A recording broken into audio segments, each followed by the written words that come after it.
누가 가르쳐 주지 않아도 인간은 본능적으로 행복을 추구합니다. 불행해지기 위해 사는 사람은 아무도 없습니다. 그래서 알게 모르게 우리 모두는 행복을 위해 노력하며 살아갑니다.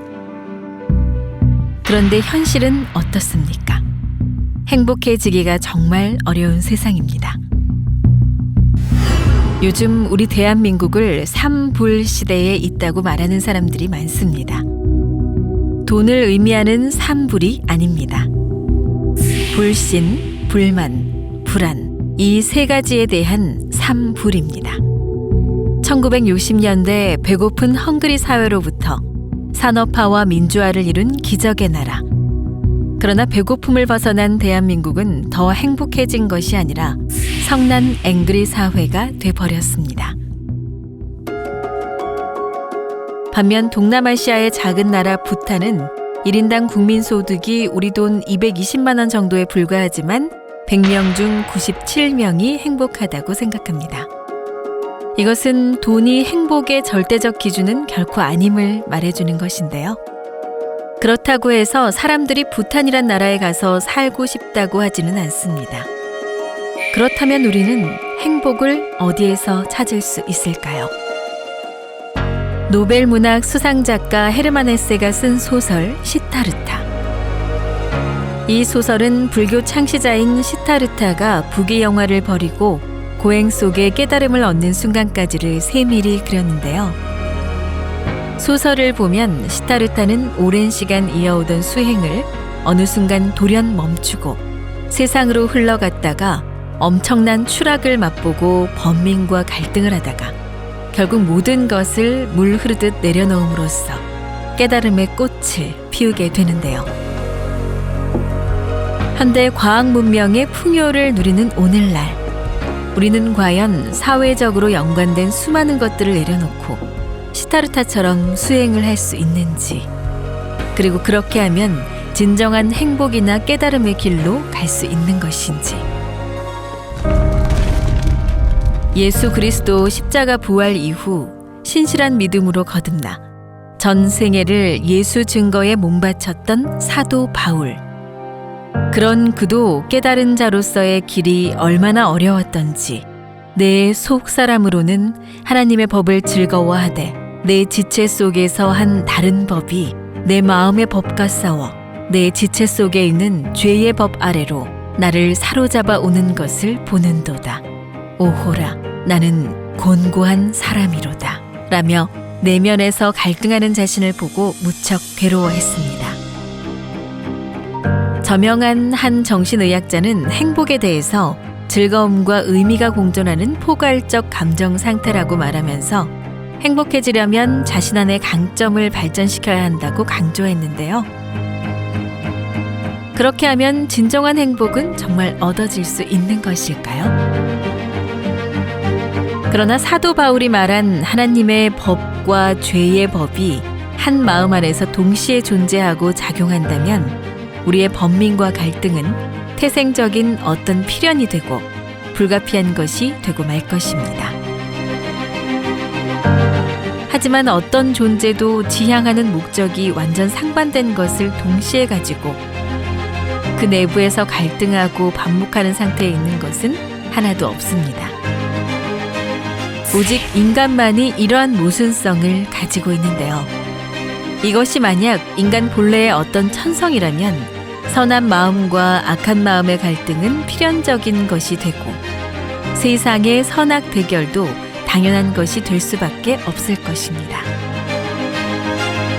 그러나 그 어떤 것도 상반된 두 가지 지향성을 동시에 가질 수 없다고 할 때 이것은 인간의 천성이라기보다 후천적인 그 무엇이라고 보지 않을 수가 없습니다. 인간의 이런 모순적 상태를 기독교 성경은 하나님 말씀을 거역하고 죄를 범한 인간의 타락으로 설명하고 있는데요. 가정연합 통일 원리는 이에 동의하면서 한 걸음 더 나아가 이 타락으로 인간이 내외적으로 무지한 상태가 돼버렸다라고 규정합니다. 그래서 인류 역사를 통일 원리는 무지한 상태를 타개하고 참된 알매 단계로 발전해가는 것으로 인식하며 이것을 무지에서 지혜로 극복해 나가는 복귀의 역사로 설명합니다. 이러한 관점에서 내적인 본질 세계의 무지를 깨우쳐 나온 것이 종교의 길이었고 외적인 자연현상 세계에 대한 무지를 타개해 나온 것이 과학의 길이었습니다. 중요한 것은 창조주 하나님께서 어느 시대나 그 시대를 산 사람들의 지적 수준에 맞게 섭리하시며 진리의 길로 이끄셨다는 것입니다.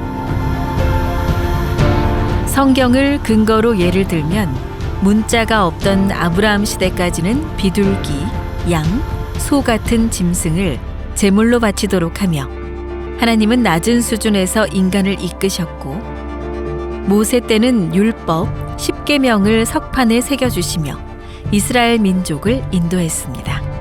그리고 예수님 때에는 고차원적인 신약 말씀을 내리셨고 그 말씀은 기독교 문명 속에 2000년 동안이나 세계를 이끌었습니다. 그러나 지금은 인공지능과 빅데이터 등 정보 융합이 활발히 전개되고 있는 4차 산업혁명 시대입니다. 모든 면에서 합리성과 객관성, 그리고 과학적 근거가 뒷받침돼야만 받아들일 수 있는 시대입니다. 그러므로 역사를 이끄시는 하나님은 현대인들의 지적 수준에 맞는 새로운 진리를 계시하지 않을 수가 없는 것입니다. 그런 차원에서 새 진리는 인류가 심각히 고심하는 중대 문제들을 해결할 수 있는 핵심적 역할을 해야 합니다. 그중 하나는 고대로부터 인간의 정신과 삶, 가정을 파탄의 길로 내몬 음란의 문제라 하겠습니다. 그러나 어느 누구도 어느 종교도 근본 해결책을 내놓지 못하고 있습니다. 여기에 더해 세계는 무분별한 에너지 개발과 소비로 기후변화 등의 심각한 위기를 맞고 있습니다. 가난과 질병, 식량, 인권, 난민 등 세계가 공동으로 대처해야 할 수많은 문제들이 자국 중심주의로 방관되고 있고 강대국들은 약소국들의 영토와 주권에 위협을 가하며 패권적 야욕을 거침없이 드러내고 있습니다. 이런 세계적 상황을 감안할 때 우리가 바라는 새 진리는 인류의 난 문제를 부모의 심정으로 바라보며 어느 하나 소외됨 없이 참된 사랑으로 이해하며 화합 통일을 이룰 수 있는 근본 해결책이 되어야 합니다. 특히 선이 악을 이기고 하나님이 살아 역사함을 명확하게 밝힐 수 있어야 할 것입니다.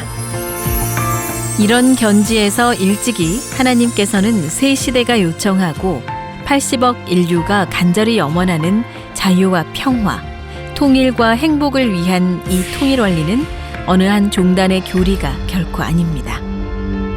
인간이라면 누구나 알고 받아들여야 할 근본 가르침, 참된 삶을 살기 위한 근본 골격이라 하겠습니다.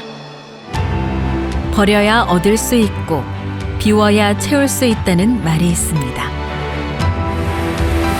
지금까지 갖고 있던 각자의 선입견, 편견은 잠시 내려놓고 하늘이 주시는 새 진리의 마음을 열면 하나님은 분명 우리에게 뜨거운 사랑과 은혜로서 새로운 인생과 삶을 살아갈 수 있도록 큰 선물을 안겨주실 것입니다. 여러분을 하늘 부모님의 이름으로 마음 깊이 환영하며 통일 원리를 통해 참된 인생과 행복을 찾을 수 있기를 간절히 기원드립니다.